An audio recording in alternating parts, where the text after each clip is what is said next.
tell the folks what is happening. So yeah, I guess you would classify this as a very special episode. We've done one other very special episode where we reviewed the cinematic film Dirty Grandpa. And because it's the end of the year, 2020, worst year on record, there's never been a year worse than 2020. Everything that happened in 2020 will no longer happen in the next year, 2021, as you know, that happens normally through time. We decided to do what is a perennial favorite for basically, I would say, like every editorial staff known in modern existence, which is like, it's the end of the year, less people are probably reading our stuff, so let's make a list of things that kind of encapsulate the year. And the All Right, Let's Get Started podcast version of that is things that happened in 2020 that got overshadowed by 2020. Yes. So the things that we felt were not talked about enough, or things that happened a while ago, it seems like years ago, things that happened at the beginning of the year, because so much happened this year and we were all preoccupied. They were things that we missed or may not remember. Exactly. I guess what we could do is we go back and forth. So okay, I'll start with Kim Jong-Un died? ? Yeah, that was this. It's hard to believe that was this year that he did this George Costanza strategy. Yeah. So he faked his death, found out what people said about him after he died, and then came back and was like, no, I'm not dead. He just wanted to see how people would handle it, who would be next in power. How did his family react? Were they glad that he died? Right. And he just came back. In classic old time sitcom style, he hid in the proverbial closet while everybody talked about him, and then at the end came out after people, maybe said some things that he didn't quite appreciate, and was just like, I'm still alive, thanks. And then it's like, probably thunderous applause and laughter from the in-studio audience for 30 seconds while all of the other characters on the show try not to break character because they're so overwhelmed by it, and then they move on. But yeah, I would have to say that there's something about that is kind of, it feels like so unreal. Like you see it on a TV show and you're like, that's kind of funny, but like that would never, like in reality, that would be kind of very hard to do. And maybe because he is, a dictator of an entire country, he could pull that off, so to speak. Yeah. Whereas like there are other examples. I don't know if you remember, there was this senator from like North or South Carolina who, I don't know if he faked his death, but he disappeared. He was gone for like 2 weeks and people thought he died. He just mysteriously disappeared. His family was just like, I don't know where he is, blah, blah, blah. And it turns out he was like in Argentina with his like mistress and just like escaped. But then someone found him, I guess. And then he had to come back and was like, yeah, sorry about that. I did not intend for people to find me, and you found me. But for him, the whole entire world was kind of like, wow, what's going to happen? Is North Korea going to be like a free country now because he's dead? Like, who's going to take over? Yeah. Well, it was his sister, right? It was next in line, I think. Right. Do you think she was involved in the faked death scheme? I don't even know that he was dead, said he was dead. I think that he just didn't make any appearances or say anything for 3 weeks. Right. Like, what if Trump didn't say anything for 3 weeks? We'd be like, he might be dead. If he did not tweet, he didn't come out of the White House, he didn't go golfing or anything like that, we'd be like, he might be dead, and they're like keeping it under wraps. That's true. So that's I think, but maybe he was like, I'm dead. But I know people were in talks of like, who's next if he is dead. Right. Yeah, I don't know. It seems it's all fishy. Yeah. All fishy.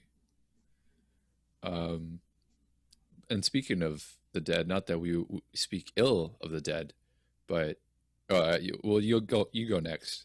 You give us a little. Why did you have something to say? No, I was going to say that, the next person on our list, Herman Cain, which I feel like definitely did Oh, not get talked about enough. well, yeah, I mean, we could talk about Herman Cain. First of all, what's very funny is his Twitter account continued after he died. They continued to tweet through his Twitter account. But also, when he died, it's the first time somebody died, and I think everybody was like, yeah, that's funny. Nobody cared about Herman Cain dying. Especially, I think, the circumstances of how he died, with like dying from COVID, which isn't necessarily inherently funny or something you could make light of, really, because it's terrible. But I think it's in the face of like knowledge that people have, gotten very sick and have died from it, and just kind of being like, that's not real, or I'm just going to attend this rally, this Trump rally, and then gets exposed to it. I'm trying to. I was when that happened, I was trying to think of like other examples where, like in the face of like evidence where it's just like that you should not do this. Maybe like in Evil Knievel doing like one of his last jumps where it's like, you really should not be doing this. They've never really gone the way you thought they would. And then ultimately there's that one you do where it's just like, I wish I could have that one back. Mm-hmm. I kind of feel like that's like a little bit of the Herman Cain thing, where it's like, but I don't know, Chris you live Christie by the sword, you die by the sword. almost got the same exact treatment, where he is like someone who is very at risk, and he was doing the same thing. He's like, yeah, Trump, we love each other. And then like Trump doesn't give a shit about anyone. So it's when they get COVID and shit, they're like, yeah, well, whatever. Chris Christie was apparently very close to death. But yeah. And now similar thing, shouldn't have been doing that. Rudy Giuliani is in the hospital now because he got COVID this weekend. And that took a long time, didn't it? Well, did he get it before? I feel like maybe, remember the first initial wave where Chris Christie got it and all those people? I thought he was also someone who had got it, but maybe. Well, I thought that was recently, within the last like 2 months, Chris Christie got it. Yeah, like I think before the election, right? Yeah. Mm-hmm. Yeah. Possibly. So Herman came. Because I think he was on the news saying Trump is an asshole. Right. I mean, during the election. Yeah. So yeah, Giuliani and this is not part of the list, but it's tangential to Cain. So Rudy Giuliani has COVID now, and yeah, it's really, I really feel bad for COVID. Nobody should have to spend 1 second inside of Rudy Giuliani's body. No. And that's why all that hair dye was running, because he was trying to escape from his scalp. It was rejected. Yeah, it couldn't take it. Yeah. And he that video of him wiping his face. Oh my God. It's the grossest thing I've ever seen. It's like, how did he not get COVID for so long? That's what I think. His immune system might be built up. It might be like a steel wall because of just how horrific his body is. He's just resilient. Yeah. But I think nobody would care if he died. So the next one is Jepstein. Jeffrey Epstein. Yeah, Jepstein. So that was this year? That was this year. That he died? No, I think he died last year. But I feel like there were what do you call it, developments in his case that kind of I felt like got overshadowed. Okay, what are these? What did we find out? Because the Well, other like, his female Epstein was also, she was yeah, taken down this year. Ghislaine. And I, I think that is like an umbrella for like the ongoing, clearly the ongoing case. Because remember when that broke last year, it was kind of like it really felt like something that people would kind of joke about or kind of say with not really a lot of sincerity that it kind of something like that would exist. And then Mm-hmm. it clearly like he gets caught and there's this whole like thing with him getting caught and then he kills himself and then Well, there's he this didn't whole kill thing. himself. Well, he didn't kill himself, quote unquote. Well, he dies in the prison, and it's But just kind of like this is a it's movie. widely, yes, but there's no way that he killed himself. But the thing Yeah, is so many people would benefit from him dying, or like would yes. be uh their lives ruined by him being alive, that it could literally be anybody who was responsible for killing him. This goes back to the old. I don't. I guess if we were doing this podcast like 10, 15 years ago, this would be what I would bring up at the end of the year, which is the death of the DC Madam. I don't know if you ever remember that story. Um, No. but there's this woman who like had not similar services to Epstein, but like ran in a lot of political circles in DC and was like a service for politicians to call like for escorts. And she had a Rolodex of all of the politicians and all of the DC people who would um, call her and all that stuff. And supposedly she had evidence, which Mm-hmm. is, I guess, kind of like an old trope where it's just like, yeah, if you go to an escort service and you go to a place or whatever with an escort, they like someone's got like a double-sided window or whatever, a mirror, and they're recording you. So like to blackmail you to do things afterwards. And so with her, they thought that she had that evidence, or she had at least a list of people who would see her. And I believe the list got partially released, and some people had to like resign and all that stuff. But she killed herself, and some people would say, did she kill herself to protect the names in her Rolodex, or did she potentially get killed because of the Rolodex in her like little black book or whatever? And what do And you it's think? I mean, 2 + 2 = 4 most of the time, if not all the time, right? Yeah. If you are trading in an escort business and the people that are using you are very, very influential people who are not supposed to be using you, that allows you to have a certain power over them. And when you get caught, instead of literally saying A to Z, here are all the people that were involved, you die before you go to trial. To me, that seems like you're either coerced or pressured to do this thing on behalf of these politicians, or something happened to you. Yeah. I mean, it's It, definitely. if I put it in the same with like the Epstein case, when you have it's not just like people's reputations are potentially at stake, but like you know organizational entities and like millions, potentially upon billions of dollars are at stake. And the one way to deal with it is to just have this person not be around. It's kind of like, to those terrible people, they see it as a business decision, Yeah, of course.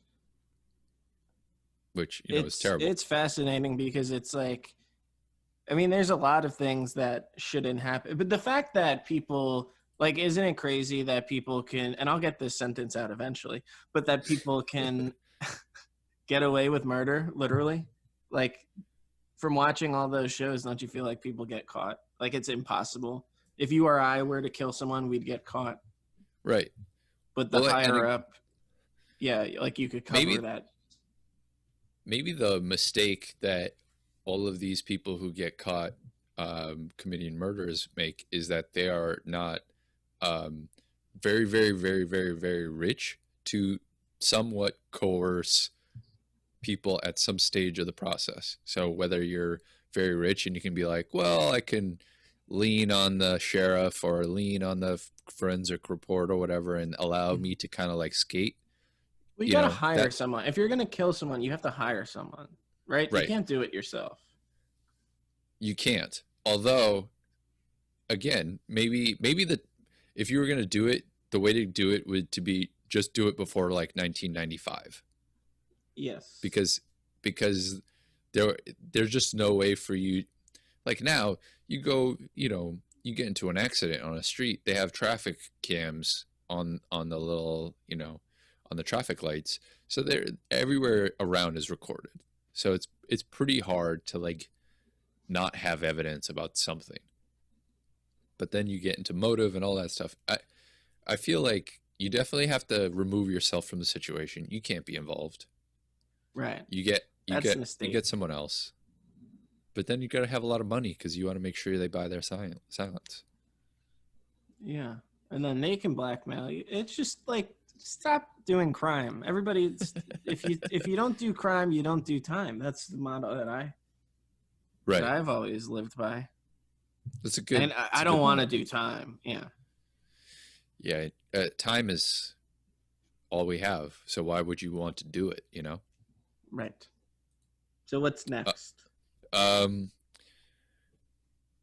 think this one is very near and dear to our heart, but the Cincinnati Reds announcer in the middle of apologizing for saying a homophobic slur on air when he's a hot mic situation, we'd call it in the biz, continues to call the baseball game while he's given an apology.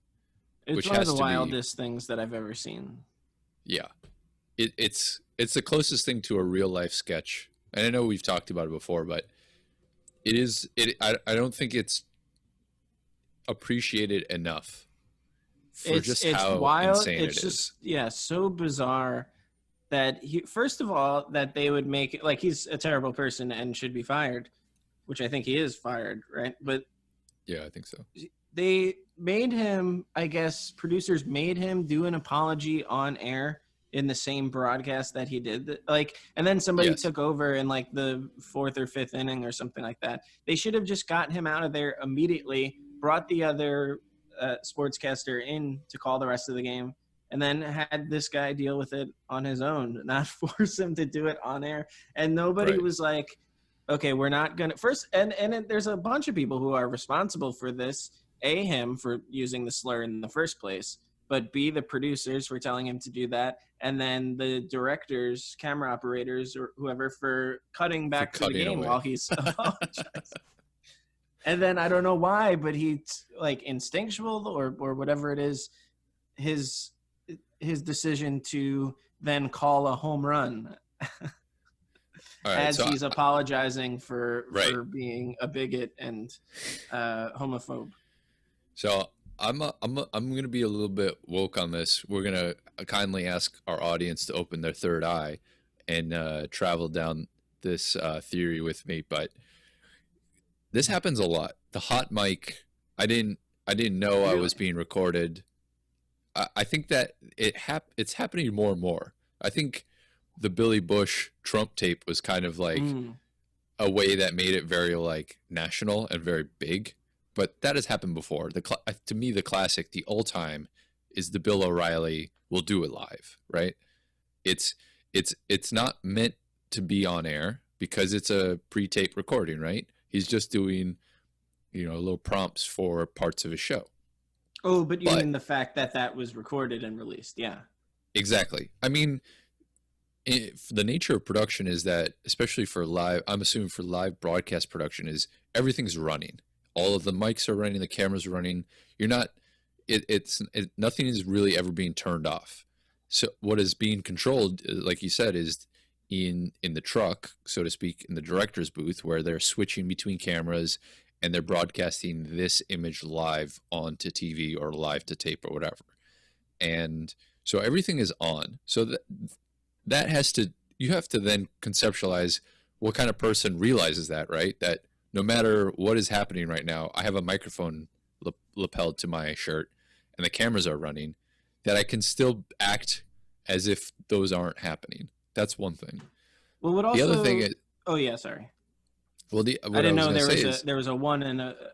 There's a one and a two, so that's one. The one so and the a type B. of the one and a B, the type of person who understands that and then continues to do that. Mm-hmm. The second is my theory is that it's not the first time that he said something like that, but it's the first time that it's been broadcast. And my thinking is that an audio person or the director or somebody was like, you know what? Fuck this guy. He's an asshole or whatever. I'm just going to go live 10 seconds early. Or we're just going to cut into this. And he's just going to be in one of his moods, talking shit. And there, it was like a convenient way to expose this guy, basically, right? Because I guess that was kind of subsequently what has been talked about with him, is that he's not like the greatest guy to begin with. So, sure. Well, people don't feel so bad for him. The thing is that, I mean, the worst part of it is, well, I mean, who gives a shit about that guy anyway? But the worst part is that, like, that's how he talks normally. Like when he's, obviously you're not saying that intentionally. So that's how he talks when the mics and cameras are off. Like a monster, right? Walking around saying that in a workplace. Yeah. But so that's the worst part of it. And then his apology is complete bullshit, because he's saying, like, what does he say? I couldn't even pay attention because I was laughing so much at the cut into the game. But he's saying, like, I do not behave this way. I don't know why I said that. And it's like, no, you clearly behave that way. And you said it because it's something that you've always done. Yeah. Yeah, it is wild. And that the reason, like, because they cut away is why I think that he was maybe set up. Because in any other situation, even if it's live, they would do a single shot. Maybe it's before the action or the play starts. They'd just be like, here's a apology from this guy or whatever, and then they would then cut back to the game after all of that is said and done. It's just kind of like, it was weird for sure. Well, so maybe you're right in that. Yeah. So I'm thinking, because it was like the end part of a sentence. So maybe he was going on a rant about something, and then someone in the truck was just like, you know what, fuck this guy. Because it's like the tail end of something that he's saying. It's either that or they had just come back from commercial. Right. I think they had just come back from commercial. That was my thought. But yeah, I think the boy got set up. Not upset that he got set up, because clearly he got set up for doing something bad. But it definitely smells like a setup. Still one of the funniest things. Oh yeah. I think to happen in 2020. All time. Okay, what's next? We have Tiger King, but I never saw it. I don't have anything to add about that besides that it was like that it happened. That it happened and it was a phenomenon, but I never saw it. Sorry. Sorry, everybody. Like I never got around to it. There were other things to watch. I agree. Tiger King, I didn't watch it, but enough people talked about it on enough things that I got it. I got the gist of it, which I kind of, I don't know how you feel about that, but let's say there's a cultural phenomenon that is happening. Like, remember that movie with Sandra Bullock when she's wearing a blindfold or something? Bird Game. Shitbird. Shitbird. Bird Box? Bird Box. Bird, is that what it is? Bird Box. Is it? It's something bird. So like there are things like that. Even like now, the Queen's Gambit. Everybody's talking Yeah, about the Queen's Gambit, yeah. which My thing which about is the not. Queen's Gambit. Sorry to interrupt, Yeah. but I was playing chess at the beginning of the year and doing You're doing it cool. You're Gary cool before everybody. Kasparov's master class, and Uh-huh. I was like getting good. I mean, now I'm happy because people are into it. But then the show Queen's Gambit comes out, and now everybody's buying chess boards, and they're like, "Oh, I'm into chess," and I can't wait to whoop everybody. Right. But yeah, that is one, and I haven't seen the show, but that's one that everybody's hopped on board. Well, and I'm curious, like your opinion or thoughts on this is like when something like that happens, cultural phenomena, and it doesn't speak to if that thing is actually good or bad or whatever. It's just that everybody, seems to like it.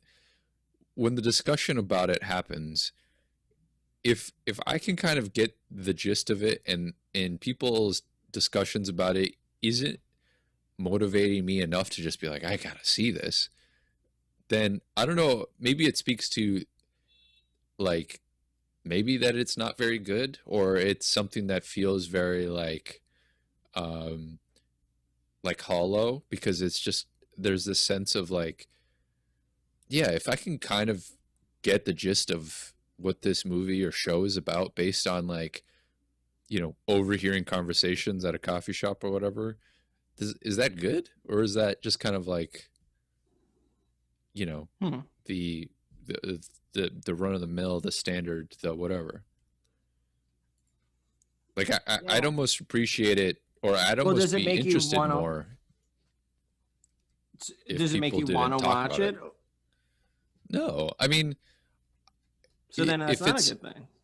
well, if it's something I'm interested in already, and then this thing like is released, and now I'm just like, oh, that seems interesting, and all of a sudden people are like, oh, it's really good, or this is really, we should check this out, then I'm more apt to do it. But if it's not something I'm already kind of inclined to check out, and then everybody starts talking about it, and it's just like, well, I would check it out, but if I kind of already know what it's all about because people have talked about it so Mhm. much, it almost like eliminates the need to see it then.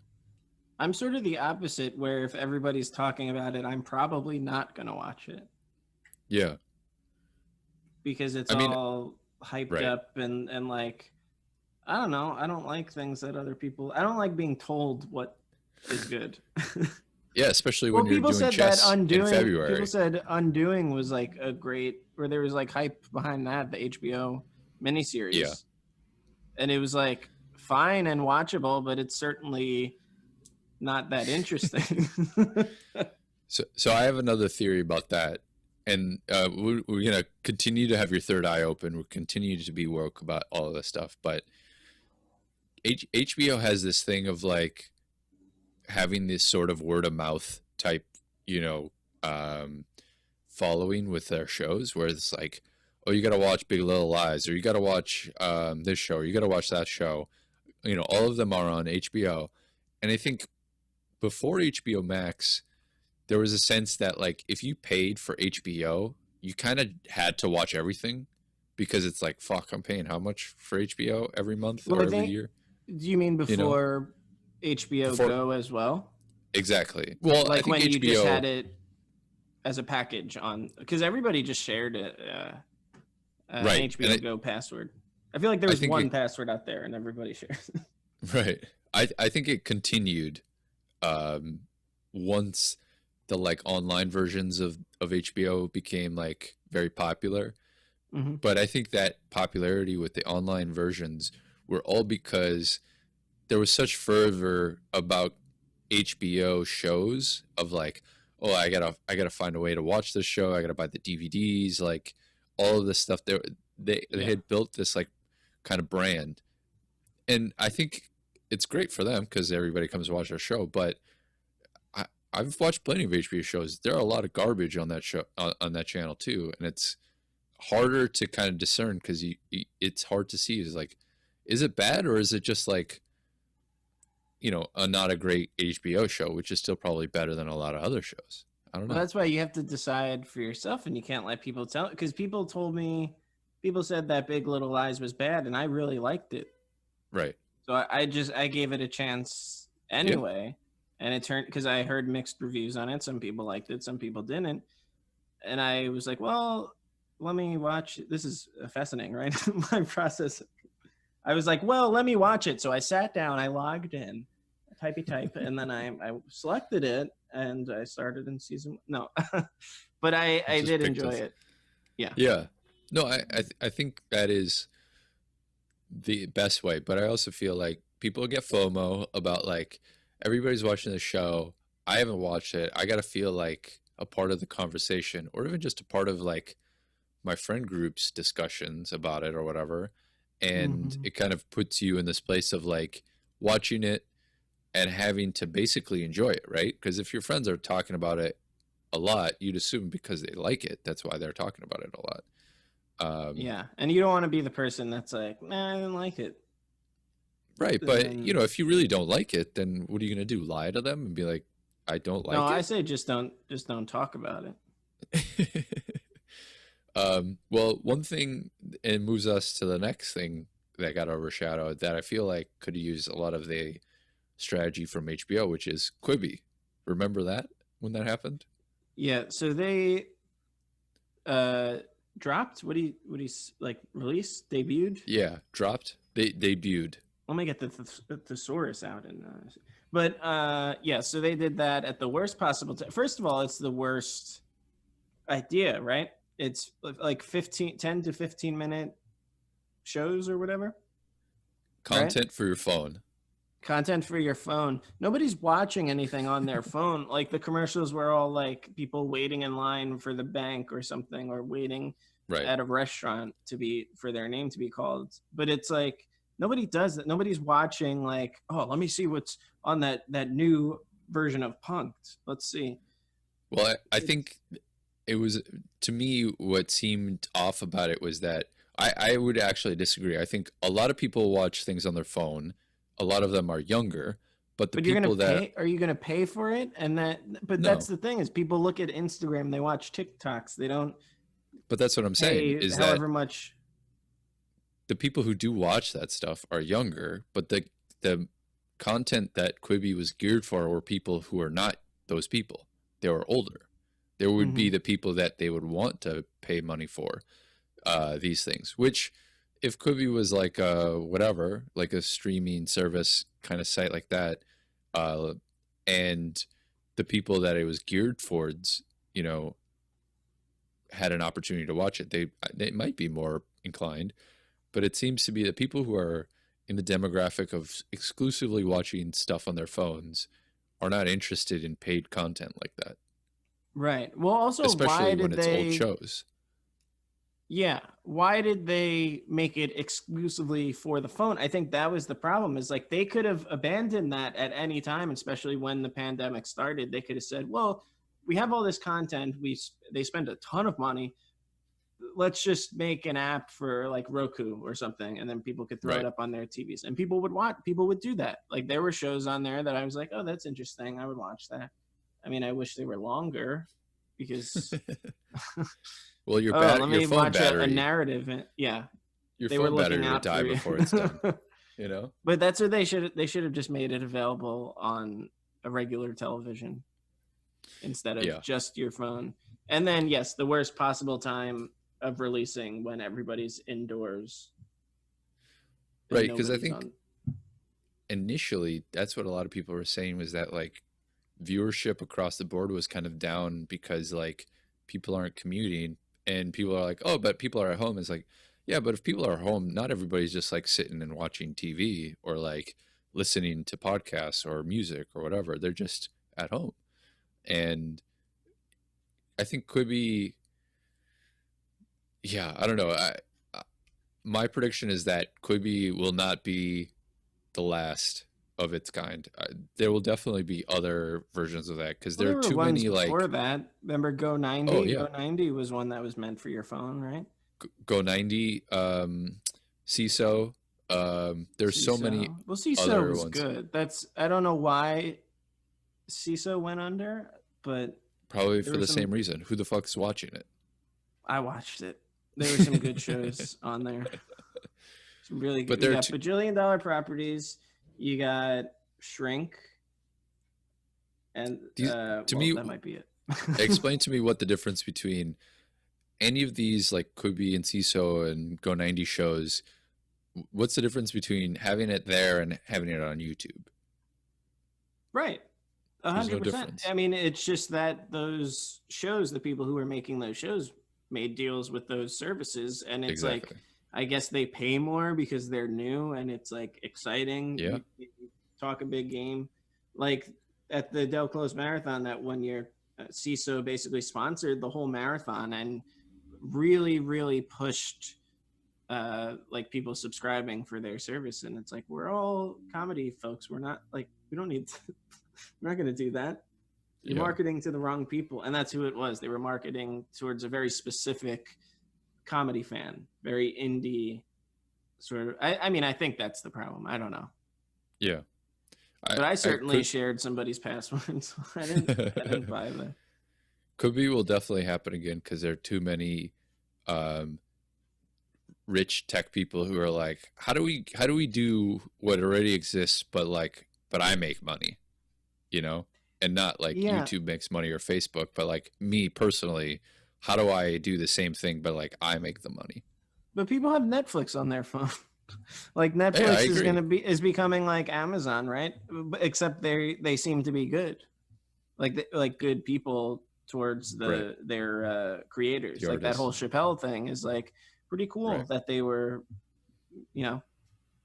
I'm sure a ton of like I was in the process of watching it when they took it down, so I'm sure they were getting a lot of views from people. Oh, for sure. But that sucks that he wasn't that. Comedy Central fucked him over. But yeah, that's not good.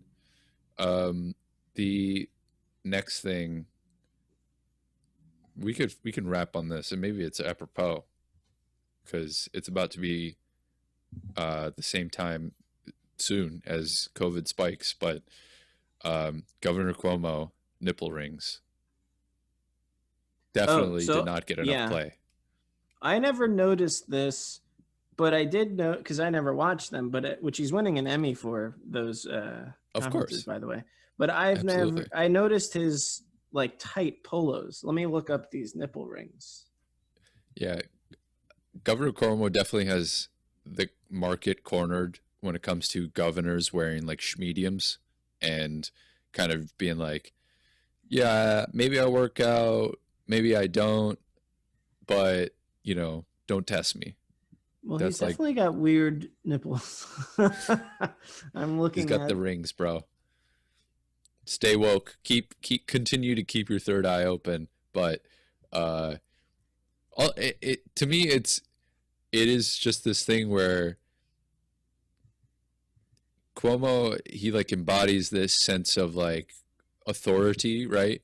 With like how he's handling the pandemic in New York as a governor and battling with like de Blasio and with Trump and all that stuff. And then at the nougat center of him is just a guy who has nipple rings.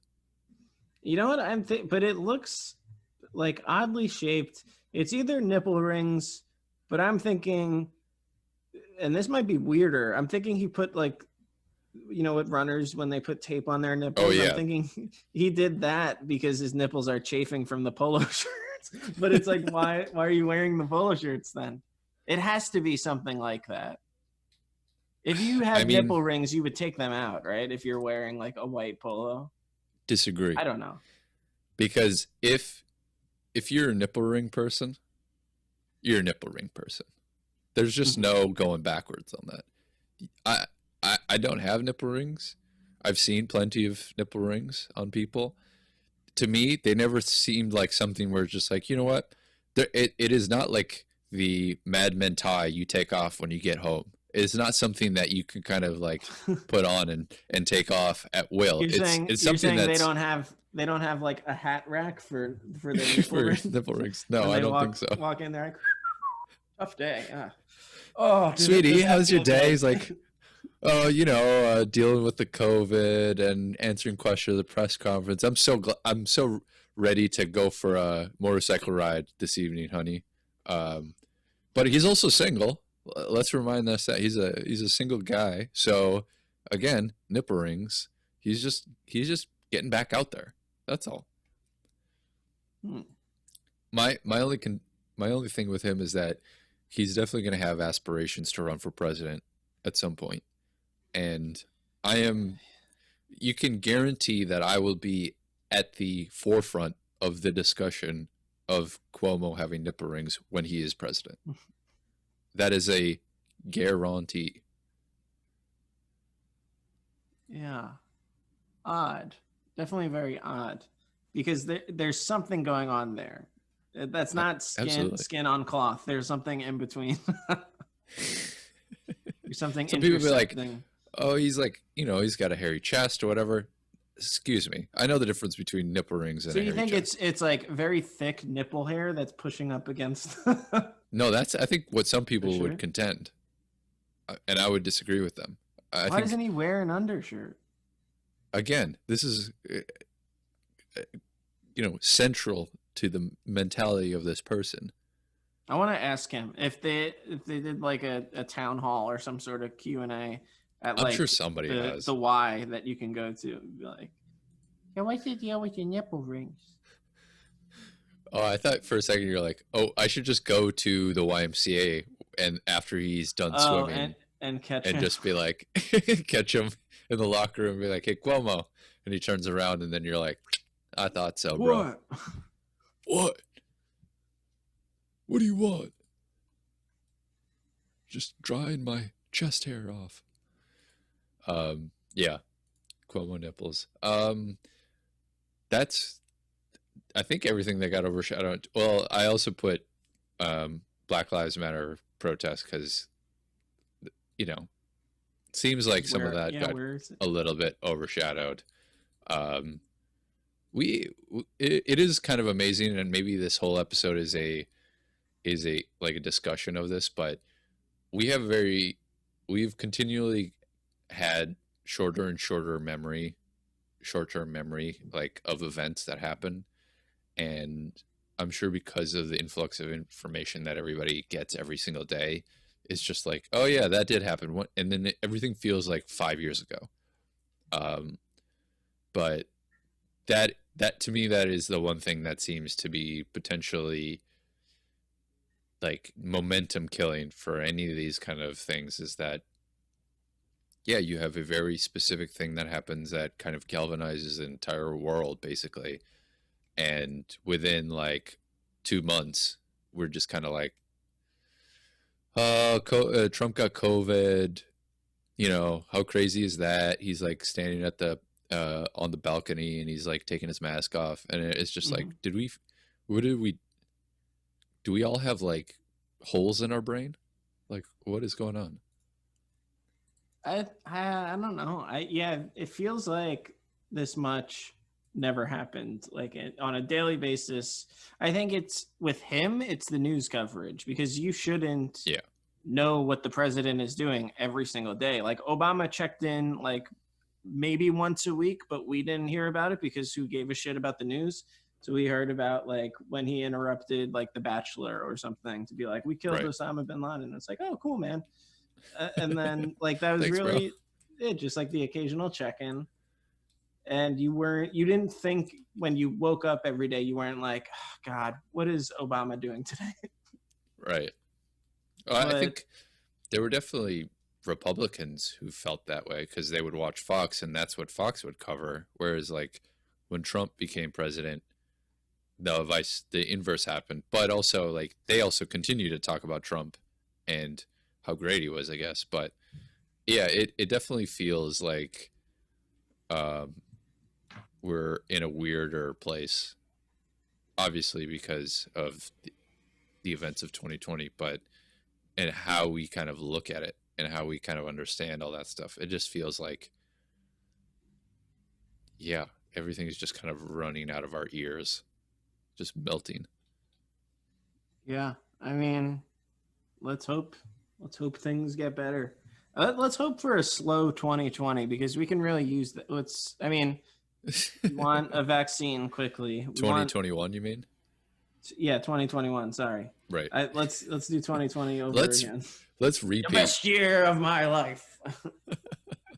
But don't you think that like some people had a really good year? Oh, like absolutely. personally, like professional, like in their careers, had a really good year, and they can't say like 2020 was pretty good for me. Yeah. No, I think I don't know, in my mind, if you had a good 2020, you were having a great 2019 and a great 2018. Like I don't You were building think to this, yeah. yeah, I think like the people who were really suffering in 2020 were suffering before. Like it Mm-hmm. the the guise of their suffering wasn't as unmasked as it is now because so many more people got a taste of that suffering, and like we said before, like there is just so much more opportunity to hear about everything, good Right. and bad. So we see that like people who are billionaires made money during 2020, whereas people who are poor became poorer. Like the inverse reactions to those events just became grander, and um, it's weird. It's weird. Mm-hmm. Yeah. But Joe Biden will fix it all, and we could go back to our normal lives. Yeah. And look forward to 2022. I mean, that's the sad Yeah, 2022. part of it. 2022 is when the ultimate when the uh, when the inevitable race war happens. 2022 is when we're all be like, remember 2020? We Well, you just don't had to think deal it'll with be over? You don't think the race war will be over by the impending? Because it is gonna. It's impending. It's weird to think about it, but like there's too many similarities to pre-Civil War shit and what is happening now, Oh, and definitely. more people have guns now than they did in the Civil War time. That is the Well, other thing. It's not. Yeah. I mean, it's against. It's a very specific group of people, but there are a lot of them that will be Oh, fighting against. oh, Yes, the like a race war, but also like just everybody who disagrees with them. yeah, absolutely. But if you look at the statistics across the board, Democrats and Republicans, like gun ownership has skyrocketed, and I think will continue to, as it seems to be like self-defense and protection of your own basically Mm-hmm. Well, becomes if your more and neighbor's a more psycho and essential. your neighbor has a gun, then like, that's your reasoning for buying a gun yourself. Right. And the more Yeah, guns there are, the more accidents or intentional shootings there are. that's true. Especially when there's not a lot of training or understanding of any of Oh, that of stuff. course. It makes it all worse. But that is 2020. Uh, Yeah. we hope you had a good one listening to the show, not 2020, because 2020 was bad. 2019, great, loved it. Yeah. We wish we Yeah. could go backwards in time, but that's not how time works until Elon Musk discovers But it maybe or one figures day. it Do you out. ever think that maybe somebody traveled back in time to like help us with this election at least? Because it No, was terrifying. If I think there straight up would have been a civil war if Trump won. um, I don't know. I think maybe there was a Back to the Future moment that happened that prevented all of this stuff. But I Mm-hmm. also feel like that is But it happened too late. wishful thinking. Yeah, it happened too late. They're like, "Fuck, I miscalculated. I made it to 2020 instead of 2016." Yeah. But then, butterfly effect. What would have happened? Who would have known? But we hope everybody has a lovely rest of the year. Stay smart, stay Holidays. safe, keep your head Stay down, keep stay firing, inside. stay inside, stay indoors, wear a mask inside your house, and don't be a jerk off. Yeah. Hand sanitize also. Oh, yeah, that too. All right, should we That's get it. started? Let's get started.